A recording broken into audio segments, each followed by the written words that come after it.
the mirror principle. When you realize you are the cause and reality is the effect, you become aware that you are the creator. Most of us in this life spend our efforts on purely external pursuits, while ignoring the chambers of our inner sanctum. Doing so is what I call the way of the salmon, a method in which you swim upstream against the flow of the river you create, causing a life of friction, frustration, and an underlying feeling of impotence when it comes to actualizing your goals due to the incongruent energy that you put out on a daily basis. But when you understand and apply the mirror principle, you realize that you can simply turn around, stop struggling, and float with the current toward the same goal without feeling like a mason chipping away at eternity with bloody blisters. You see, the river is a circle. Think of Ouroboros, our life or lives, if you choose to think of the macro perspective of karmic cycles, are an eternal, cyclic renewal of life, death, and rebirth.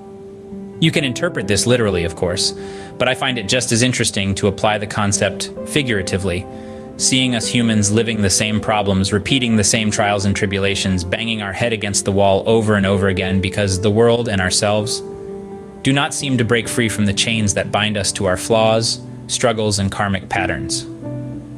The way of the salmon, but by applying the mirror principle can be applied to change this. But what is this principle?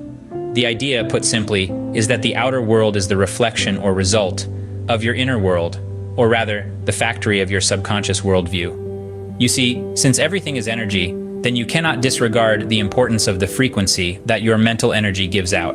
Did you know if you took the atoms of all the humans on Earth and removed the empty space and collapsed them, all these atoms would fit into a cube of sugar?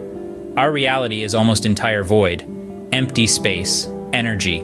Therefore, it is essential for you to learn how to tune out the outside world and turn inward.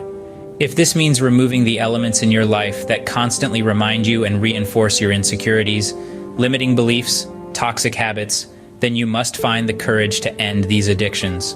Only by destroying them can you create room for creation. And by not allowing your mind to be dissuaded by external forces, only then can you effectively transform your energy, and thus create the domino effect of transformation.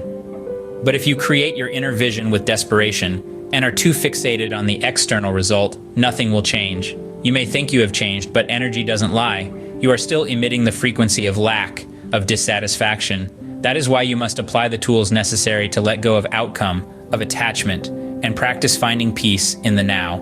And from that state, you can visualize a world you'd like to live in. Enjoy that vision, but don't crave it.